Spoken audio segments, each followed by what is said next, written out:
Dapat ako lang matira dito at manalo sa laban! Salbahe talaga si pangalawa. Yan si Agent Papa. Super elite agent na kayang gawin ang lahat. Ano yan? Kunwari, spy siya? Yan naman si Agent Mama. Malakas siya. Yun lang, wala na. Pero mas delikado pa doon yung mga nakatago. Oo nga, kaya hindi ka dapat pumasok. May mga padaling at lason kasi ako sa kwarto. Ayoko na kina Mama at Papa! Maglalayas na ako dito! Mukha namang silang cute at matatalino, di ba? Anya?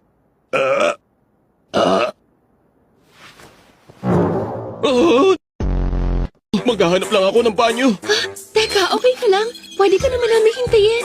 Nadjejeb si Papa. Ang tagal niyang jumebs kaya mauna na tayo doon. Nagdingdong yung orasan. Tapos nung sumabog na yung bomba, diba? Kapag nasa taas yung mga kamay. Ibig sabihin, meron na lang kaming